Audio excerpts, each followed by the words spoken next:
자, 이제 마지막입니다. 상황 판단 해설 강의고요. 상황 판단 같은 경우에는 뭐 시험에 나오는 것들이 좀 정해져 있기 때문에 그것도 위주로 많이 설명을 드릴 거예요. 물론 7급에서 어떻게 나왔더라, 작년에 어떻게 한번 나왔더라라는 게 올해도 그렇게 나오리라는 보장은 당연히 없어요. 작년에 시험 성과가 생각보다 학생들이 점수가 되게 낮았기 때문에 어, 능력자 입장에서는 조금 더 쉽게 내주려고 생각을 할 수도 있을 것이고, 그거는 저도 모르고 누구도 몰라요. 7급에 대해서는 아무래도 아직은 정보가 많이 부족한 상황입니다. 그렇기 때문에 작년에 맞춰서, 작년 유형에 맞춰서 출제를 먼저 하고, 그렇지 않은 좀 더 쉽게 또는 좀 더 어렵게 나온 유형들도 일부 회차에선 진행을 할 예정이에요. 그러나 이번 회차는 작년 시험과 비슷한 난이도로 구성하려고 최대한 노력을 했다. 그리고 문제 스타일도 최대한 비슷하게 배치하려고 노력했다. 이렇게 생각해 주시면 좋을 것 같습니다. 자, 그래서 잠시만요. 내용을 잘 보시면 1, 2번 같은 경우에는 법조문, 1, 2, 3번은 법조문, 그리고 4번은 계산 문제, 규정에 따른 계산 문제, 5번은 전형적인 퀴즈 문제고요. 6번도 퀴즈 문제, 7번 퀴즈, 8번 퀴즈 뭐 이런 식으로 많이 들어가 있는데 8번이든 뭐 8번 문제는 그냥 단순 퀴즈라기보다는 계산이 같이 들어가 있는 거고 9번은 이 흔히 말하는 시차 문제 뭐 이런 것들이 들어가 있고 빈칸에 따라서 경우에 수 따지는 문제도 있고 퍼즐도 들어가 있고 굉장히 아이디어란 문제들이 많이 들어가 있어요. 여러분들한테 도움이 될 법한 문제들이 많기 때문에 모든 문제를 다뤄드릴 수 있으면 참 좋겠지만 저도 약간 시간상의 한계가 있기 때문에 조금 어려운 것들 위주로 말씀을 드릴게요. 여러분들이 풀이하시기 힘들 것 같은 것들만 말씀드리겠습니다. 여러분들이 법조문 문제 같은 경우에는 엔간하면 해설집 보면 다 이해가 되실 거예요. 그렇지만 이 법조문이 아닌 다른 문제 유형들, 퀴즈 문제들 같은 경우에는 풀이 방식이라든지 아이디어 같은 걸 알아두는 게 되게 중요하기 때문에 그거 위주로 말씀을 드릴 거다. 이렇게 생각해 주시면 좋겠습니다. 5번 문제 먼저 보겠습니다. 5번 문제는 먼저 보시면 앞면, 뒷면 뭐 이런 식으로 해서 동전이 나와 있고요. 동전을 던졌을 때 앞면이 나오면은 그 숫자 값이 뒷면이 나오면 0이 나온다고 되어 있고 동전을 던져 나온 숫자에 한 만큼 사탕을 주는 게임을 한다고 합니다. 이거 보자마자 여러분들 아 이진법 문제구나라고 생각을 해주셔야 돼요. 자, 요거 상황 판단 기출 문제에 출제가 된 적이 있고요. 기출에 출제가 된 적이 있고 전구 문제예요. 전구 문제로 출제가 된 적이 있고 민경채 문제로서도 이 이진법 문제들이 출제가 된 적이 있습니다. 그래서 1, 2, 4, 8, 16, 32 이렇게 2의 K승 나와 있으면 아, 이진법 문제겠구나. 이진법에 대한 경우의 수 문제의 가능성이 높겠구나 생각을 해주시면 좋고 3K 뭐 이런 식으로 나와 있으면 아, 삼진법이겠네 이런 식으로 생각을 해주시면 좋겠죠. 7급 공부하시는 분들 중에서 최근에 대학교를 졸업하셨거나 아직 대학교에 다니는 학생들이 있다면 높은 확률로 진법을 중학교 때 안 배웠을 거예요. 그 진법과 관련해서는 인터넷에 검색하시면 많이 나오기도 하고 제가 뭐 어느 정도 정리해 놓은 자료를 카페 같은 데 올려놓기도 했으니까 좀 살펴보시면 좋을 것 같습니다. 기억에서 어떤 동전 한 개만 앞면이 나온 경우가 그를 제외한 나머지 5개가 모두 앞면이 나온 경우보다 유리할 수 있다. 이렇게 되어 있는데 여러분들이 이걸 이진법이라고 생각을 하신다면 동전이 총 6개가 있죠? 그럼 6자리 이진법이다라는 걸 알 수가 있고 자, 이진법일 때는 당연히 A가 B보다 큽니다. 자, 이건 32고 얘는 31이니까요. 진법으로 풀면 이렇게 풀 수 있어요. 그게 아니면 어떻게 풀어야 돼? 조합으로 풀어야 되기 때문에 5개, 1개 이렇게 나눠서 풀게 되고 이런 경우에도 32랑 31 이렇게 비교가 돼서 하나만 앞면인 경우가 더 유리할 수 있다는 걸 확인할 수 있어요. 기억은 맞는 말입니다. 그 다음에 47개의 사탕을 받는 것은 불가능하다고 되어 있는데 자, 이 숫자는 1부터 시작하고요. 제가 진법이라고 말씀드렸죠. 우리가 일반적으로 쓰는 진법이 뭐예요? 십진법이에요. 십진법에서 그 십진법을 구성하는 0부터 10까지의 모든 숫자가 다 있는 상황에 표현할 수 없는 숫자가 있나요? 없죠. 그런 경우는 없어요. 표현할 수 없는 숫자는 있을 수가 없어요. 그리고 이진법일 때 가장 큰 값이 현재 63이란 말이에요. 32부터 31까지 이거 다 더해주면 63이 나오죠. 0부터 63까지는 그 이진법으로 다 표현할 수 있어야 돼요. 따라서 현재 이 동전 사이에 뭔가 문제가 있어서 한두 개 빠진 게 아니라면 47이라는 숫자를 무조건 만들어줄 수가 있다. 그럼 실제로 만들면 어떤 모양이 되나요? 어떤 게 이제 앞면이 나오면 되나요? 라고 한다면 32가 앞면이 나오고요. 1, 2, 4, 8이 앞면이 나오면 32 더하기 8, 40 그리고 더하기 7 해서 47이 나오게 됩니다. 그래서 불가능한 게 아니라 가능한 거니까 니은은 당연히 틀린 선지가 돼야 되겠죠. 그럼 이제 디귿은 안 봐도 돼야 되겠죠. 안 봐도 되겠죠. 디귿은 볼 필요가 없고요. 그 다음에 64랑 128이 추가가 되고 뭐 뒷면 2형일 때 최대 개수는 257이다라고 되어 있는데 제가 기억 문제 풀 때랑 똑같은 거예요. 자, 32까지 더하면 63이었습니다. 여기에도 64랑 128을 더해주면 얼마가 나오냐? 255예요. 255까지만 나타낼 수 있을 뿐이지 256, 7은 나타낼 수 없다. 그래서 사탕의 최대 개수는 257이 아닌 255다가 되고 답은 2번이 될 겁니다. 자, 여기서 이진법에 대해서 조금만 말씀을 드리면요. 이진법을 나타냈을 때 자, 이렇게 표현을 했다라고 가정을 해봅시다. 자, 여기서 총 자리의 개수는 K개예요. 총 자리의 개수는 K개. 1의 자리, 2의 자리, 2의 제곱의 자리, 2의 세제곱의 자리 쭉 해서 2의 K제곱의 자리까지 K-1제곱의 자리까지 있다라고 가정을 할게요. 자, 이 K-1이 들어가야 되는 이유는 여기 2의 영승이기 때문에 전체 개수가 K가 되려면 K-1이 되어야 돼서 그렇겠죠. 그러면 이런 값은 어떻게 나오느냐? 자, 여기다가 더하기 1을 해주면 1, 0, 0, 0, 0 쭉 해서 0까지 내려가게 될 거예요. 자, 우리가 십진법 할 때 자리 한 자리 올림해 주는 거랑 동일한 겁니다. 그때 요 1 하나만 있는 자리가 2의 K승의 자리가 돼요. 아, 그러면 요 값이 2의 K승인 거다라고 하면은 요 값은 이 직전 값에다가 더하기 1을 해준 거니까 직전 값은 2K 빼기 1이 되겠죠. K 자리까지, 자릿수를 K까지 만들어줄 수 있을 때 2K-1이랑 2K-1까지 표현할 수 있다라고 보시면 되고 여기서는 한 칸, 두 칸, 세 칸, 네 칸, 다섯 칸, 여섯 칸, 일곱 칸, 여덟 칸이 있으니까 2의 8승 빼기 1인 255까지 나타낼 수 있다. 이런 식으로 정리해 줄 수 있다. 그러면 답은 2번이다가 될 것 같죠. 이런 식으로 풀어주시면 되겠습니다. 다음에 6번 문제 같은 경우에는 좀 대놓고 이 뭐라 그럴까 기출 변형이죠. 이건 넘어가도록 하겠습니다. 그 다음에 이 7번 문제 한번 보고 8번 문제 볼게요. 7번 문제 같은 경우는 총 35문항에 대해서 이 세 가지 유형을 구분한 다음에 풀이하는 방식이 나와 있고요. 유형별 문항수 같은 건 다 값을 줬네요. 그리고 총점을 구하는 방법이 있는데 이 문항수의 총합에 따라서 총점이 나오게 되어 있겠죠. 34, 36, 30, 100점은 맞는 것 같고요. 시험 시간이 10분이라고 합니다. 문제 푸는 순서가 정해져 있지 않는데 우리는 당연히 최고점을 맞기 위해서 노력을 할 거고 그때 어떻게 접근하는 게 좋을까를 고려를 해야 되는 거예요. 근데 1유형은 한 문제당 2점, 2유형은 한 문제당 3점, 3유형은 한 문제당 5점을 주고요. 문항 하나당 풀이 시간은 15초, 25초, 45초가 됩니다. 그러면 자 여러분 이런 거 나왔을 때 제일 먼저 해야 되는 게 뭐냐면 점수당 시간이에요. 1점을 벌기 위해서 얼마만큼의 시간을 투자를 해야 되는가. 우리가 가성비라고 하잖아요. 그걸 구해줘야 된다는 거예요. 그걸 구했을 때 1유형은 7.5초마다 1점을 얻을 수 있고 2유형은 8.33초마다 3유형은 9초마다 얻을 수 있죠. 그러면 여러분 어떤 걸 선택하시겠어요?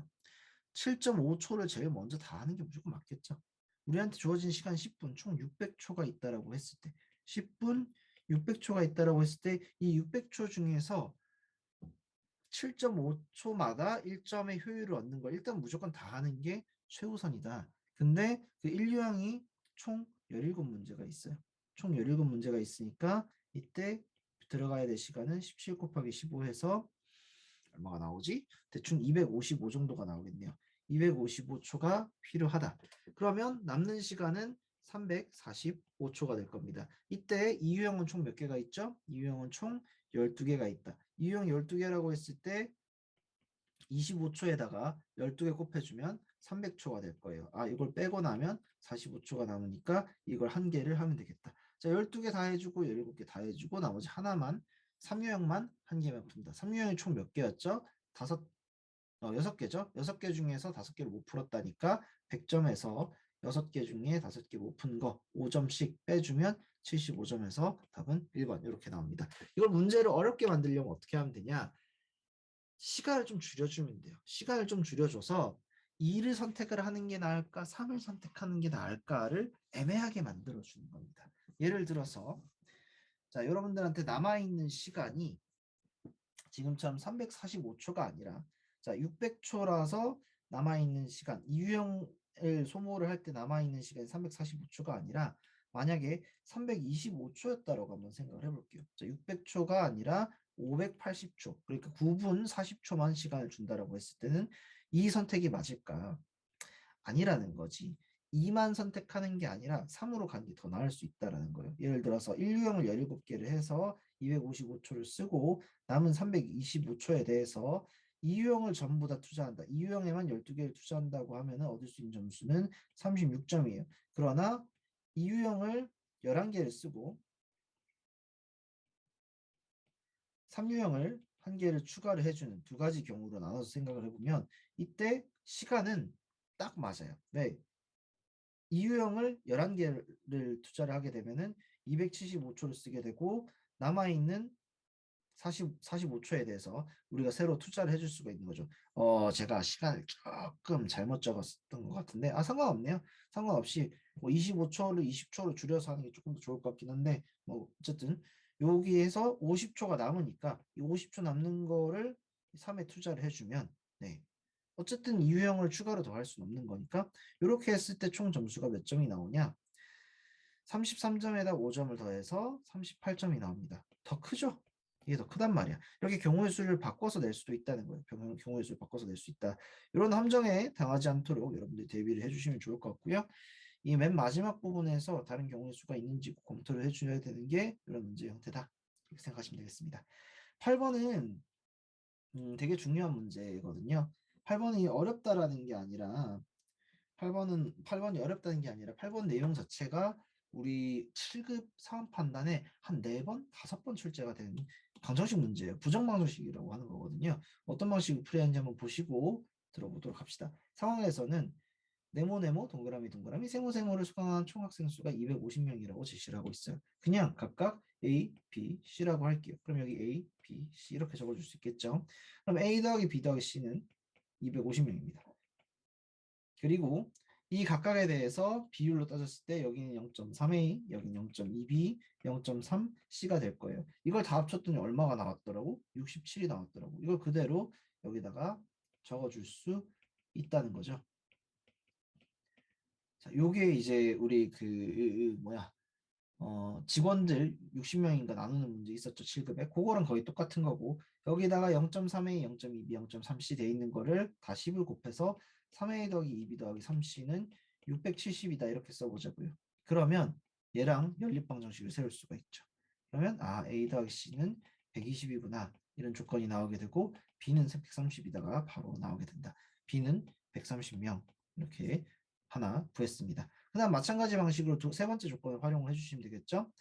그때 0.0A, 0A죠. 0A에다가 0.1B 더하기 0.2C를 했더니 얘가 얼마야? 30이야. 그럼 B 더하기 2C는 300이 된 거죠. B는 130이니까 넘겨주면 C는 170, C는 그러면 85, 뭐 이런 식으로 나오게 될 거다. 제가 계산을 똑바로 했는지 조금 의문이긴 한데 제가 중간에 계산 실수를 했네요. 민망해라. 여기 170이 들어가야 되고 여기가 80이네요. 그 값만 제대로 수정해 주시면 되겠다. 80 그리고 이 뒤에서 80 빼주면 여기도 240 이 C가 240이니까 C는 120 우리 구해야 되는 거는 A를 수강한 학생인데 80, 120 남는 거는 얼마다? 이런 식으로 이렇게 풀어주면 된다. 여기도 계산 실수했네. 미치겠네. 220, 110 자, 다음 문제는 이제 각과 학점 이수 규정 뭐 이런 거 나와 있는 문제인데 기출 문제랑 굉장히 유사성이 있습니다. 7급에 작년에만 4-5문제 출제된 아주 핵심적인 문제니까 잘 따라와 주시면 좋겠습니다.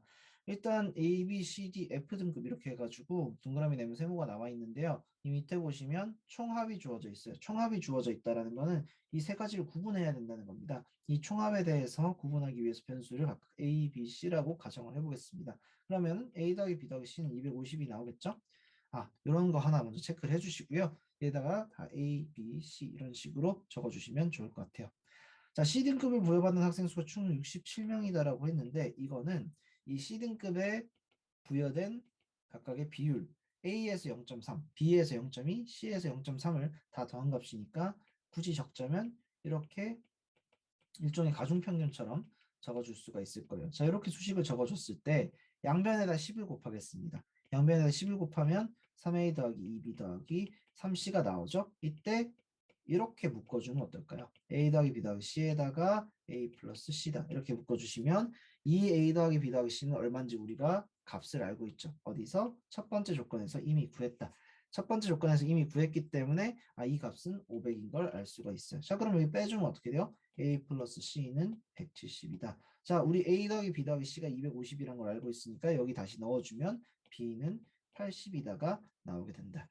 자, 그러면은 두 번째 조건까지 활용한 거고요. 세 번째 조건을 봤을 때 F를 받은 사람이 30명이다 이렇게 돼 있죠. F 10, 20% 이렇게 받았으니까 F의 경우에는 30, 0 곱하기 A 더하기 0.1 B의 0.2C가 될 거예요. 이때 A는 어차피 없는 거니까 B 더하기 2C는 300이다라고 바꿔도 되겠죠. B는 얼마였어요? 80 넣어주면 C는 100, 220에 C는 220에 C는 110 이렇게 나오게 됩니다. 이걸 다시 A 플러스 C에 대입을 해주면 A는 60 이렇게 나오게 되죠.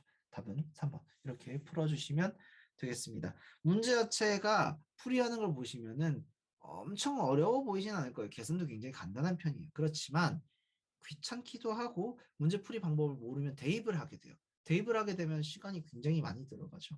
그 부분을 제일 조심해 주셔야 됩니다. 8번 문제 같은 경우에는 대입이 아니라 수식을 세우는 거고 이거는 피셋, 입법고시, 7급 다 나오는 거기 때문에 여러분들이 대비를 하기 굉장히 쉽고 꼭 대비를 해야 되는 그런 문제다라고 말씀드리면 좋을 것 같아요. 자, 다음 문제를 보도록 하겠습니다. 다음은 시차 문제 그냥 하나 보고 넘어갈게요. 시차 문제 같은 경우에는 학생분들이 굉장히 어려워하는데 7급에 나온다라고 했을 때 시차를 지역별로 다 어렵게 계산하는 문제가 나올 가능성이 굉장히 적어요. 그래서 저는 이런 기준을 세우셨으면 좋겠습니다. 시차랑 상관없이 실제 행동이 일어난 시간을 먼저 모두 다 구하는 게 훨씬 더 유리하다. 이렇게 말씀드릴게요. 자, 미영은 파리에서 출발해서 뉴욕에 가는데 환승을 통해서 갑니다. 그래서 여기서 도착하고 1시간 뒤에 출발하고 30분 비행기 타고 1시간 대기하고 15시간 이동을 했다고 했죠. 총 이동한 시간, 대기한 시간 다 합치면 1, 0.5, 1, 15 다 합쳐서 17.5시간을 대기를 하게 돼요. 그 이외에 나머지 소요한 시간이 없으니까 이 시간이 실제로 이동한 시간이죠. 실제로 이동한 시간. 그러면 파리의 현지 시간을 기준으로 했을 때 19시에 출발해서 17시간이 지난 뒤는 언젠가. 그러면 다음날 12.5시일 거란 말이에요. 파리 기준으로 했을 때. 8위 기준으로 했을 때 19시는 24시가 되면 0시로 돌아가니까 여기서 5시간, 5시간만 빼주면 12.5다가 나오게 되겠죠. 12.5시. 파리에서 12시 30분일 때 런던은 몇 시간일까를 보면 되는 거고 우리가 구해야 되는 건 뉴욕이니까 런던 말고 뉴욕으로 넘어간다고 치면 파리는 런던보다 1시간 빠르다라고 했으니까 런던이 11시 30분일 때 파리는 12시 30분일 거고 런던은 뉴욕보다 5시간 빠르다라고 했으니까 뉴욕 기준으로 했을 때 6시 30분일 때 런던이 11시 30분일 것이다. 이런 식으로 구해주시면 깔끔하게 답이 5번인 걸 구할 수 있죠. 이 문제 같은 경우에는 문제 출제 방식이 대부분이 첫 번째 요소를 많이 활용하게끔 시켜요. 이걸 생으로 다 계산하게끔 매 회차마다 계산하게끔 시키는 문제가 단 한 번 출제가 된 적이 있는데 그 문제 같은 경우에는 일지문 이문항형 그러니까 양문형이라고 불리는 지문 하나에 두 개의 문제가 있는 거였어요. 그런 것들이 아니면 계산 시간 자체가 나질 않기 때문에 대부분 일어난 시간을 다 처리를 하고 나서 그 다음에 시차를 적용시킬 수 있는 그런 형태로 이제 출제가 된다는 거 알아두시면 좋겠습니다. 10번은 제가 풀어드리진 않을 건데요. 되게 중요한 문제니까요. 꼼꼼하게 살펴보시면 좋겠습니다. 중요한 문제인데 왜 넘어가요? 라고 하기에는 이거 너무 많이 나와서 여러분들이 7급 문제를 충분히 대비를 하셨다면은 지금까지 5강에서 수십 번 봤을 거예요. 중요하다고만 말씀드리는 걸로도 충분할 것 같다. 잘 해보시면 좋을 것 같고요. 11번 문제는 흔히 말하는 절차 적용형 문제, 절차를 그대로 대입하는 퍼즐 문제인데 굉장히 귀찮을 수 있지만 시키는 대로만 잘 하면 됩니다. 조건만 잘 이해해 주시면 되는데 말이 진행 방향에 벽이 없으면 그대로 직진한다라는 말은 이런 형태로 내려간다는 거고요. 벽이 존재해서 직진이 불가능하다면 그 기준으로 좌측으로 이동한다는 거는 지금 제가 그리는 것처럼 이 부분의 모양들, 여기 그려진 이 모양이다라고 생각을 해주시면 좋겠습니다.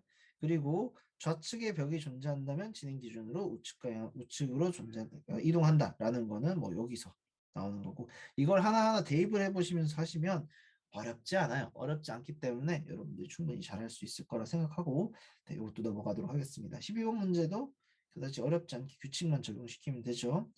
네, 뭐 이런 문제들은 다들 잘 하실 수 있는 뭐 그런 문제니까 넘어가도록 할게요. 그 다음에 자, 다음 문제는 19번 문제입니다. 19번 문제 같은 경우에도 약간 수리적인 센스를 요구하는 퀴즈 문제이기 때문에 좀 설명을 드리려고 가지고 왔어요. 인공지능 A의 문제 해결 능력을 측정하기 위해서 수리 테스트를 한다. 수리 테스트를 할 때 정수를 제시하면 결과로 도출 가능한지에 대해서 대답한다라고 되어 있으니까 아예 정수가 변수다라고 생각을 해주시고 그냥 미지수 x 같은 걸 하나 상정을 해주시면 좋을 것 같아요. 그리고 이 x를 이용해서 덧셈이나 뺄셈을 하고 그때 1부터 10 이하의 소수뿐이다 라고 되어 있으니까 소수가 무엇인가를 먼저 생각을 해보시고 아 가능한 건 2, 3, 5, 7만 가능하구나 라는 걸 뽑아주시면 좋습니다. 그런 다음에 A의 대답 정확도를 덧셈이랑 뺄셈만 가지고 구하면 되겠다. 뭐 이런 걸 하시면 된다. 그리고 덧셈 뺄셈으로 이걸 구할 수 있는가를 물어보고 있다. 이게 이제 진법이랑 굉장히 비슷한 느낌을 준다는 걸 알 수가 있죠. 자, 할 수 있는 현상은 덧셈이랑 뺄셈뿐이다 라고 되어 있고 이 소수만 이용을 해서 중복으로 사용하지 않고 정보를 구해낼 수 있냐, 이런 거 만들어낼 수 있느냐, 덧셈 뺄셈만 가지고 어떤 값을 만들어낼 수 있느냐를 물어보는 거고요. 지금 여기 첫 번째로 구해야 되는 건 13, 기억에서는 13을 구하라고 있으니까 13을 2, 3, 5, 7을 한 번씩만 써서 만들 수 있는지 구해보시면 되겠죠. 7 더하기 5 더하기 3 빼기 2 이렇게 해주시면 15 빼기 2에서 13이니까 도출 불가능이 아니라 도출 가능하다가 나와야 되겠고요. 자, 그럼 어떻게 됐어요? 좀 황당하긴 하겠지만 여러분도 황당하신 분들이 더 많으셨겠지만 기억이 틀렸기 때문에 그냥 답이 나오는 게 아니죠. 죄송합니다. 옳지 않은 거 고르는 거죠. 기억이 틀렸다 이렇게 해주시면 되고요. 니은에서 A가 도출 가능으로 대답할 수 있는 자연수는 17개다라고 되어 있는데 2, 3, 5, 7을 통해서 랜덤하게 뽑아서 설명을 해야 되는데 자, 2, 3, 5, 7을 다 더했을 때 최대값이 17이에요. 그러면 우리가 만들 수 있는 숫자는 17보다 작은 수잖아요. 17보다 작은 수인데 17보다 작은 수 중에서 단 하나로도 만들 수 없는 게 있다면 그건 17개보다 적은 걸 만들 거예요. 왜 그럴까? 우린 더하거나 빼서 어떤 값을 만드는 거고 자연수를 구하는 거니까 1 이상에서 17 이하 것만 구해야 돼요. 근데 2, 3, 5, 7 다 더한 게 17이라는 거는 하나의 부호를 마이너스로 바꿔줬을 때 나오는 값이 생각보다 되게 많이 줄어든다는 거. 아까 했던 것처럼 13으로 바로 떨어져 버린다는 거죠. 다 더하고 있을 때는 17이지만 이 숫자 하나를 바꿔줌으로 인해서 굉장히 많은 값이 내려가게 된다. 그럼 이 사이에 14, 15, 16은 만들 수가 없다는 거죠. 이렇게 만들 수가 없는 게 존재한다는 거는 17개를 만들 수 없다는 말이 되고 이유는 틀린 말이 되겠습니다. 그 다음에 디귿에서 A의 대답이 전부 도출 가능이었다라고 한다면 값이 0을 제시했을 리는 없다라고 되어 있는데 만약에 0이 나오는 경우의 수, 예를 들어서 5 빼기 3 빼기 2라든지 아니면 7 빼기 5 빼기 2 같은 경우가 있다면 얘도 도출 가능한 거잖아요. 0을 제시를 해도 충분히 도출 가능하기 때문에 0을 제시했을 리는 없다가 틀렸다 이렇게 해주시면 답은 5번 이렇게 골라줄 수가 있겠습니다. 19번 문제는 그러니까 흔히 말하는 대수 퀴즈라고 불리는 거예요. 대수 퀴즈, 대수 퍼즐이라고 하는 건데 이 수식을 여러분들이 만들어내는 거야. 예를 들어서 지니어스 같은 거에서 플러스 마이너스만 가지고 숫자 만들어 보세요. 그걸 하라는 거고 그때 2, 3, 5, 7이라는 4개의 숫자만 가지고 어떤 숫자까지 만들 수 있을까를 평가를 해보라는 그런 형태의 문제라는 거 확인해 주시면 되겠습니다. 그 이외의 문제들은 그렇게 뭐 어렵거나 가치가 있는 문제라고 생각하는 건 없는데요. 그 외에 혹시 궁금한 게 있으면 언제든지 질문해 주시고요. 언어나 자료는 제가 강의를 직접적으로 요즘에 하고 있는 건 아니죠. 언어 같은 경우에는 추리논증 강의를 하고 있지만 언어를 하고 있지는 않기 때문에 좀 조심스럽지만 상황 판단은 제 전문 분야니까요. 언제든지 어려운 문제가 있다면 더 적극적으로 물어봐 주셔도 괜찮겠습니다. 앞으로 여러분들 7월 달에 시험 치실 때까지는 저는 공공재다 생각하시고 제 강의를 듣고 안 듣고랑은 전혀 상관없이 법적 모의고사를 치신 적이 있으시다면 언제든지 저한테 질문해 주시면 감사하겠습니다. 자, 그러면 1회차 해설 강의는 여기서 마무리하도록 하고요. 필요하신 게 있다면 질문해 주시고 다음 시험에도 참석을 해주시고 다음 해설 강의도 꼼꼼하게 준비를 해서 여러분들한테 도움이 될 수 있도록 하겠습니다. 감사합니다.